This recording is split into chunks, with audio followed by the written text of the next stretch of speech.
Hello everyone, मेरा नाम सहर। अस्सलाम वालेकुम मेरा बिशरा। आप सबको बहुत ज्यादा वेलकम है हमारे चैनल पर एक बार फिर से। भाई आप सबको पता है कि इंडियन रेलवेज हमसे बहुत ज्यादा आगे है। आगे है। हालांकि दोनों एक टाइम पे ही इंडिपेंडेंस हासिल हुई थी, लेकिन क्या वजह है कि वो हमसे इतना आगे निकल गए और हम जो है वो अपनी ट्रेन वो शुरू से हमसे आ गया था। हमें वही ना, दोनों एक टाइम पे बने थे ना, वो क्यों हमसे आगे निकल गए, हम क्यों? हालांकि हमारा कंट्री छोटा था, इसको सक्सेसफुल बनाना ज्यादा इजी था बजाय इंडिया के। लेकिन देखते हैं आज का कंपैरिजन होता है कि इंडिया वर्सेस पाकिस्तान की रेलवेज की रेस का सिंस इंडिपेंडेंस। देखते हैं, वीडियो अच्छी लगे लाइक करना, चैनल को सब्सक्राइब करना। देखते हैं आज की 15 अगस्त 1947 आधी रात भारत आजाद होता है, लेकिन उसी वक्त शुरू होती है दुनिया की सबसे बड़ी मानवीय पलायन की कहानी। ब्रिटिश साम्राज्य पीछे हटता है और एक लकीर खिंच जाती है, एक ऐसी लकीर जो सिर्फ जमीन को नहीं बल्कि शहरों को, परिवारों को और खास तौर पे रेलवे की पटरियों को भी बांट देती है। लाइन तो खिंच जाती है, पर लाइन के दोनों तरफ रहने वाले लोग अपने अपने मुल्क जाना चाहते हैं और यहाँ शुरू होता है एक डरावना और सबसे मुश्किल सफर।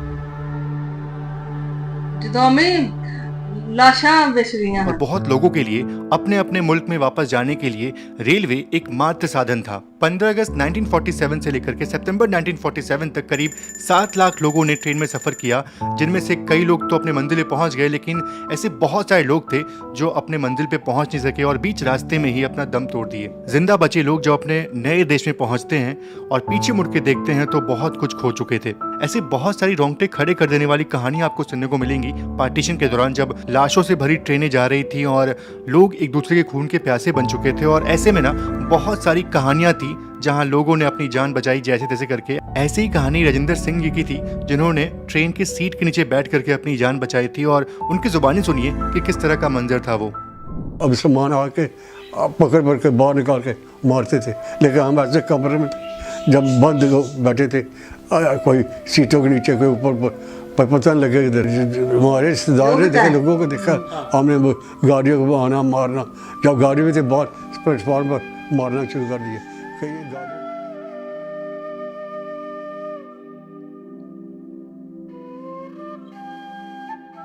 इतना खून खराबा हुआ। विभाजन से पहले भारतीय रेलवे दुनिया की सबसे बड़ी रेलवे प्रणाली में से एक थी, जहां की ट्रैक की लंबाई करीब 66,000 किलोमीटर थी। वही हमारे पास करीब 8,500 इंजन थे। रेलवे ब्रिटिश भारत की जीवन रेखा थी, जो व्यापार, प्रशासन और लोगों को एक साथ जोड़ती थी। जब देश बटा तो रेलवे बटी और भारत के हिस्से में करीब 55,000 किलोमीटर लंबा रेल ट्रैक आया और पाकिस्तान के हिस्से में आया 11,000 किलोमीटर का रेल मार्ग, जिसमें मुख्यतः पंजाब, सिंध और बंगाल का जो रेल नेटवर्क था वो शामिल था। और इस वीडियो के अंत में बताऊंगा कि हमारी रेलवे यहाँ से कहाँ पहुँच गई और पाकिस्तान रेलवे इतना मिलने के बाद आज किस हालत में है। खैर, बंटवारा तो हो चुका था, लेकिन रेलवे को चलाना इतना आसान काम नहीं था। भारत के लिए तो फिर भी ठीक था, क्योंकि भारत के पास बहुत सारे जो रेलवे के कर्मचारी थे वो रह गए थे, लेकिन पाकिस्तान में बहुत ही कम कर्मचारी बचे थे। और उस टाइम पे भारत ने हेल्प की थी अपने कर्मचारी वहां भेज करके, ताकि पाकिस्तान रेलवेज को कम से कम वो आगे बढ़ा सकें। लेकिन ये सब बहुत दिनों तक चल नहीं पाया, क्योंकि आज़ादी के सिर्फ कुछ महीने बाद ही पाकिस्तान ने जम्मू कश्मीर पे हमला कर दिया ताकि वो उस हिस्से को हड़प सके। अब ये सब करने के बाद जाहिर तौर पे पाकिस्तान से हमारा संबंध खराब हुआ, जिस कारण से जितने भी स्टाफ और कर्मचारी थे वो सभी वापस भारत आ जाते हैं। और ऐसे में अब पाकिस्तान के पास बहुत ही लिमिटेड कर्मचारी बचते हैं उनकी रेलवे को ऑपरेट करने के लिए। अब यहाँ से पाकिस्तान को खुद अपने दम पे खड़ा होना था, बिना किसी पर्याप्त संसाधनों के। 1951 में भारतीय रेलवे का राष्ट्रीयकरण होता है और लगभग इसी टाइम पे पाकिस्तान रेलवे का भी राष्ट्रीयकरण होता है, जहां पे उनका वेस्टर्न पाकिस्तान रेलवे और ईस्टर्न पाकिस्तान रेलवे फॉर्म होता है। तो जो आज का पाकिस्तान है वो वेस्टर्न पाकिस्तान रेलवे था, और जो उस जमाने का बांग्लादेश यानी कि पाकिस्तान का हिस्सा था, उस टाइम पे वो ईस्टर्न पाकिस्तान रेलवे था। 1954 में जब भारतीय रेलवे इलेक्ट्रिफिकेशन की तरफ बढ़ रही थी, तब उस टाइम पे पाकिस्तान रेलवे प्योर डीजल की तरफ बढ़ रही थी। वैसे अनडिवाइडेड इंडिया में हम ऑलरेडी इलेक्ट्रिफिकेशन कुछ हिस्से में कर चुके थे, जहां पे WCP-1 एक ऐसा लोकोमोटिव है जिसको हमने स्विट्जरलैंड से इंपोर्ट किया था, उसका यूज करते थे उस सेक्शन पे। और ये वही वक्त था जब भारत ने अपने खुद के लोकोमोटिव मैन्युफैक्चरिंग यूनिट की नींव रखी थी और वेस्ट बंगाल में चितरंजन लोकोमोटिव वर्क्स की शुरुआत हुई थी। इसके बाद मद्रास यानी आज के चेन्नई में इंटीग्रल कोच फैक्ट्री का शुभारंभ हुआ, जहाँ पे हम खुद का अपना कोच बनाना शुरू कर चुके थे। यहाँ आज़ादी के करीब एक दशक बाद इतना सब कुछ बना रहे थे हम, वही पाकिस्तान उस वक्त भी अमेरिका और इंडिया के दिए हुए इंजन इस्तेमाल कर रहा था। भारत में 1957 में RDSO यानी कि research design and standard organisation का जन्म हुआ। वो बना जहाँ पे हम रेलवे में नई टेक्नोलॉजी जो है वो शामिल करने लगे और अब ना हम बाहर के टेक्नोलॉजी पर निर्भर नहीं थे, यहाँ पे हम खुद की अपनी टेक्नोलॉजी जो है वो तैयार कर रहे थे। की कमी की समस्या को सुलझाने के लिए एक संस्था बहुत काम कर रही है। संस्था का नाम है अनुसंधान अभिकल्प और मानक संगठन भारतीय रेलवे। चितरंजन लोकोमोटिव वर्क्स के बनने के कुछ ही साल बाद 1961 में हमने अपना पहला इंजन वहां से निकाला जो कि WCM5 था और इसका नाम लोकमान्य रखा गया। यहाँ पे हमारी भारतीय रेलवे नई नई टेक्नोलॉजी ला रही थी, खुद के दम पे खड़ा हो रही थी। वहीं पाकिस्तान में इसका ठीक उल्टा हो रहा था।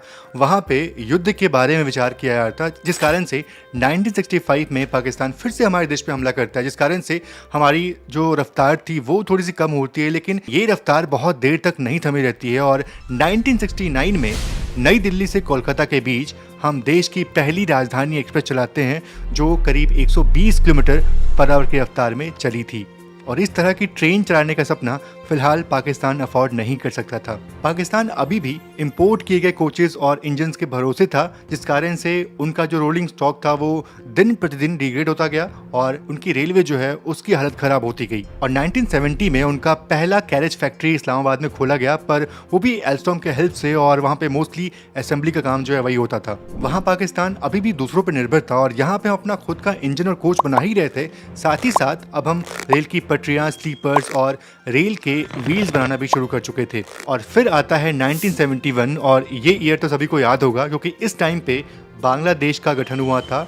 हमारा और पाकिस्तान का युद्ध भी चला था जहाँ पे उनके करीब 93,000 फौजियों को हमने सरेंडर करवाया था। और यहाँ पे ना भारतीय रेलवे जो थी वो तो आगे बढ़ रही थी, लेकिन पाकिस्तान रेलवे दो हिस्से में बढ़ जाता है और अब उनका ईस्टर्न पाकिस्तान रेलवे बन जाता है बांग्लादेश रेलवे। वैसे उस जमाने में बांग्लादेश के पास मीटर गेज का एक बहुत बड़ा नेटवर्क था और आज भी अगर आप देखो तो बांग्लादेश में मेजॉरिटी में आपको मीटर गेज रूट जो है वो देखने को मिलेगा। और एक चीज ये भी गौर करने वाली है कि युद्ध में तो हमने बांग्लादेश का साथ दिया ही था, साथ ही साथ उनको अपने पैरों पे खड़ा होने के लिए हमने अपना खुद का इंजन भी उनको दिया था। उनको बहुत सारे रोलिंग स्टॉक जो है वो हमने दिए थे ताकि वो अपनी रेलवे को अच्छे से चला सकें। लेकिन आज की अगर बांग्लादेश की बात करूँ ना तो थोड़ा सा अजीब लगता है कि हमने उस टाइम पे इस कंट्री की इतनी हेल्प की थी। और ये सिर्फ उस टाइम की बात नहीं है बल्कि आज से कुछ साल पहले भी हमने बांग्लादेश को बहुत सारे इंजन गिफ्ट के रूप में दिए थे। खैर यहाँ पे गिफ्ट सिर्फ बांग्लादेश को नहीं बल्कि पाकिस्तान को मिले थे। चीन और अमेरिका ने उनको एड के तौर पे बहुत सारे इंजन जो है वो गिफ्ट में दिए थे। तो ये एक फर्क था कि एक देश अभी भी खैरात में मिली हुई लोकोमोटिव्स को चला रहा था और यहाँ पे अपना खुद का लोकोमोटिव जो है वो तैयार कर रहे थे। 1988 ये वो साल था जब हमने दिल्ली से झांसी के बीच में अपनी पहली शताब्दी एक्सप्रेस चलाई थी जो 140 किलोमीटर पर आवर की रफ्तार में चलती थी। और उस वक्त तक हमने मेजॉरिटी में इलेक्ट्रिफिकेशन कर दिया था, जिस कारण से बहुत सारे इलेक्ट्रिक लोकोमोटिव चला करते थे उन दिनों। यहाँ पे हमारी रेलवे इलेक्ट्रिफिकेशन का सोच रही थी। वहीं पाकिस्तान में 1993 में उसका पहला लोकोमोटिव फैक्ट्री जो है वो खुला रिसालपुर में, जहाँ पे वो खुद भी बनाता नहीं था बल्कि असेंबल जो है वो करता था एल्स्टॉम की हेल्प से।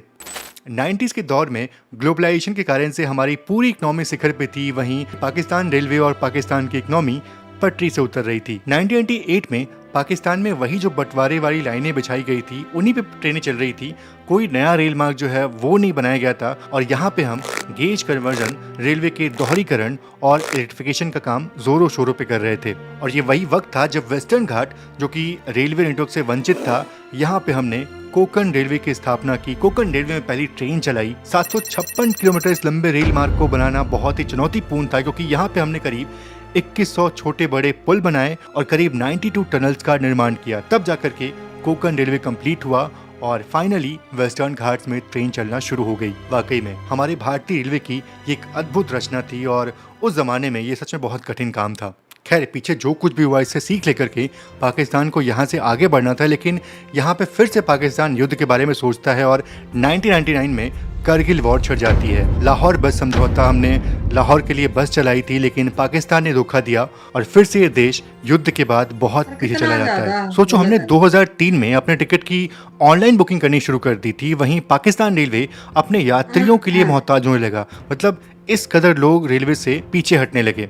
ये वो वक्त था जब हम WP5 और WP7 इंजन बना रहे थे जो कि बहुत ही सफल इंजन है हमारे इंडियन रेलवेज में, और साथ ही साथ अपने जो ट्रेनों का इलेक्ट्रीकरण है उसको भी शुरू कर दिया था, ताकि हमारी ट्रेनों की रफ्तार जो है वो और बढ़ाई जा सके। वहीं पाकिस्तान रेलवे अभी भी चाइना के भरोसे बैठा था और उसकी जो ट्रेनों की रफ्तार थी वो बहुत मुश्किल से 100 किलोमीटर प्रति घंटा की थी। आज हमारी रेलवेज ऑलमोस्ट 100% इलेक्ट्रिफिकेशन की तरफ बढ़ रही है। वहीं पाकिस्तान में बस कुछ हिस्सा इलेक्ट्रीफाइड था। उनका जो लाहौर से खानेवाल का सेक्शन था अराउंड 290 किलोमीटर का, सिर्फ वही इलेक्ट्रीफाइड था, लेकिन वो भी 2011 में खत्म कर दिया गया कुछ टेक्निकल इशू कारण से। वैसे चाइना ने CPEC यानी कि चाइना पाकिस्तान इकोनॉमिक कॉरिडोर के तहत उनका जो कराची से पेशावर तक का जो रेलवे मार्ग है ना, उसको थोड़ा मॉडिफाई करने का प्लान किया था, जो कि उनका मेन लाइन 1 था, और उसकी रफ्तार जो है वो अराउंड 105 से 160 किलोमीटर पर आवर की बढ़ाने की गई थी और उनका दोहरीकरण होना था।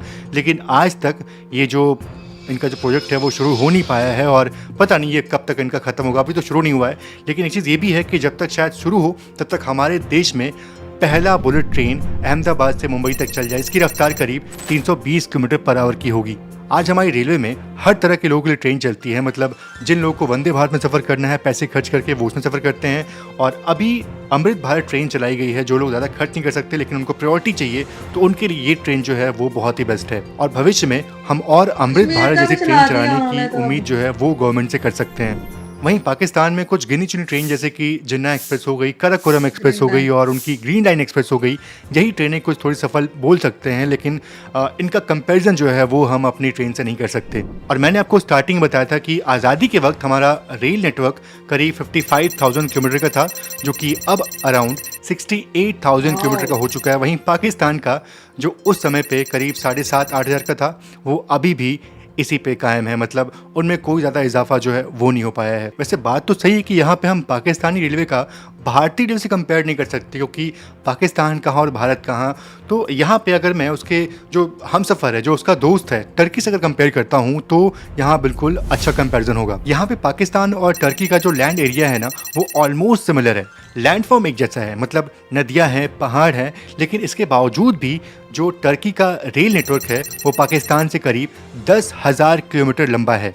उनके पास हाई स्पीड ट्रेन है, ऑलमोस्ट सारा रूट इलेक्ट्रीफाइड है। तो यही फर्क है कि यहाँ पे एक देश युद्ध और बाकी अदर एक्टिविटीज़ में विलुप्त रहा और एक देश सिर्फ और सिर्फ आगे बढ़ने का सोचा। स्टार्टिंग में मैंने आपको बताया था कि आज़ादी के वक्त पाकिस्तान के हिस्से में करीब 1100 इंजन थे, लेकिन आज़ादी के बाद अगर अभी की बात करूं मैं, तो उसके पास सिर्फ और सिर्फ 500 इंजन बचे हुए हैं। वही हमारे पास करीब 14,000 इंजन हैं। हमारे पास डेडिकेटेड फ्रेट कॉरिडोर है, जहाँ पे मालगाड़ियों की रफ्तार अराउंड 100 किलोमीटर की होती है, और वहीं पाकिस्तान में ना कुछ पैसेंजर ट्रेन भी इस रफ्तार में नहीं चल पाती होंगी। 1947 से उनके पास भी एक कश्मीर है, जो कि हमारा ही हिस्सा था। उनका जो कश्मीर है ना, मतलब जो उनका ऑक्युपाइड कश्मीर है, वो बेसिक फैसिलिटी के लिए वहाँ पे लोग मरते हैं, और यहाँ पे हमारा जो कश्मीर है वो पूरे देश से अब कनेक्ट हो चुका है। यहाँ पे सच में कोई भी कंपैरिजन नहीं बनता इंडिया और पाकिस्तान की रेलवे का। लेकिन आपको ये बताना था कि रेल की पटरियाँ केवल लोहे की नहीं होती, ये सपनों की धाराएं होती हैं। एक देश ने अपने सपनों को अपने दम पर आगे बढ़ाया और दूसरा अभी भी दूसरों की पटरियों पर चलने की कोशिश कर रहा है। आज़ादी एक तारीख नहीं बल्कि एक जिम्मेदारी होती है, और उस जिम्मेदारी को निभाने के लिए हमें सिर्फ आज़ाद होना नहीं बल्कि आत्मनिर्भर भी होना पड़ता है। 15 अगस्त 1947 को दोनों देशों ने एक साथ अपना पहला कदम उठाया, लेकिन मंजिल उसी को मिलती है जो रास्ता सही चुनता है। एक ने अपने आप को आत्मनिर्भरता, विकास और तकनीक की तरफ मोड़ लिया, दूसरा अभी भी गुजरे जमानों की धूल समेट रहा है। और अंत में सिर्फ ट्रेन नहीं बल्कि सोच की दिशा भी ये तय करती है कि कौन कहाँ जाएगा, कौन आगे बढ़ेगा और कौन पीछे छूट जाएगा। बहुत बहुत धन्यवाद। इनकी लगी, उन्होंने बहुत ही अच्छे तरीके से एक्सप्लेन किया इस वीडियो में कि किस तरह से हम उनसे इतने ज्यादा पीछे हैं। हमें उन्होंने मतलब वक्त के साथ साथ जो है ना वो डेवलपमेंट किया अपने कंट्री में। हमने क्या किया, हमने ये नहीं सोचा कि हम अपने कंट्री में कोई चीज बनाए, हम यही सोचते रहे कि दूसरों से ले लें, चाइना से ले लें, अमेरिका से ले लें, उनसे ले लें, लेकिन ये नहीं कोशिश की कि अपने कंट्री में खुद बनाए। और इन्होंने ये कोशिश की कि हम अपने कंट्री में बना के लोगों को ज्यादा से ज्यादा फैसिलिटीज दी जाए। इन्होंने ट्रैक्स जो है वो ज्यादा से ज्यादा बिछाए। हमारे क्या ट्रैक्स है, वही जो आज से बचपन से जो मैं देखते आ रही हूँ ना, मैंने एक भी ट्रैक न्यू बिछता हुआ यहाँ पे नहीं देखा। मतलब अम्मी आपने देखा, आप कितनी उम्र हो गई है, मतलब कोई न्यू ट्रैक बन रहा है तो भाई हम सोचेंगे यार न्यू ट्रैक बन, वही ट्रैक अगर थोड़ा सा खराब हो जाए उसको कस के तो चलो जी सही कर देते, बस यही करते हैं। लेकिन उन्होंने ये किया कि ट्रैक्स न्यू बिछाए, अपने इंजन बनाए, फिर बोगियां बनाई। अब वंदे भारत ट्रेन 100% जो है वो मेड इन इंडिया है, तो कितना उनको प्राउड फील होता होगा ना कि हमने हमारे यहाँ पे जी इतनी है। अच्छी ट्रेन जो है वो खुद बनाई है, इतनी कमाल की। और अभी उन्होंने भी अहमदाबाद से मुंबई तक रूट बना रहे हैं जिसमें बुलेट ट्रेन उनकी चल रही है। आप सोचे कि बुलेट ट्रेन जो होती है ना वो इतनी कुछ ज्यादा स्पीड में होती है ना, जो 6 घंटे का सफर है ना 1 घंटे में तय हो जाता है, इतनी स्पीड वाली वो ट्रेन होती है बुलेट ट्रेन तक। तो लाइन में तो सारे हो गया थले। वही बना तो रहे हैं, वही मैं आपको बता रही हूँ, वो बड़े सालों से ये लाइन बना रहे हैं, स्टेशन बना रहे हैं। तो अभी जो है ना अहमदाबाद से मुंबई का सफर कहते हैं काफी ज्यादा है, लेकिन वो 1 घंटे में जो है वो सफर तय हो जाया करेगा। तो यार ये मुझे चीजें देख के बड़ा एक फखर होता है, और अपने कंट्री को देख के थोड़ा सा दुख भी जरूर होता है कि हम इतना पीछे क्यों रह गए। हमने क्यों कश्मीर तक कोई ब्रिज क्यों नहीं बनाया, हमने क्यों वहां पे टनल में जो है लाइनें क्यों नहीं बिछाई, हमने क्यों वहां तक ट्रेन नहीं चलाई। हम वैसे कहते हैं हमें कश्मीर से बड़ा प्यार है, ये हुआ है। जब इनसे तो पूछता हो ना करना भी तो चाहिए ना। कि आपने उनके लिए किया क्या है, तो फिर इनके पास जवाब ही नहीं था, कहते हैं हमने उनके लिए कुछ भी नहीं किया। फिर इनको जवाब ही नहीं आता है। तो यार यही चीज है कि वो अपने कामयाबी की तरफ बढ़े हैं और हम अपनी बर्बादी की तरफ बढ़े हैं। हम गलत कामों में पड़ गए हैं और वो सही कामों में पड़ गए हैं। तो हमें भी उनसे कुछ सीखना चाहिए और अपनी रेलवे से लेकर हर चीज जो है वो खुद बनानी चाहिए, ताकि हमें किसी की तरफ मुंह उठा के ना देखना पड़े जब जरूरत पड़े तो। क्योंकि अपना वो कहते हैं ना, जब आप हमें कोई इनकार कर दिया आपको फिर क्या करोगे, हाँ। इससे बेहतर नहीं है वो आप खुद बना लो। तो यही फोकस करने की हमें बहुत ज्यादा जरूरत है। और आपको ये वीडियो कैसी लगी बताना, प्राउड तो फील हुआ होगा कि भाई हम इतना आगे निकल गए, पाकिस्तान इतना पीछे रह गया। वीडियो कैसी लगी बताइएगा, फिर मिलते हैं एक और वीडियो में। Thank you.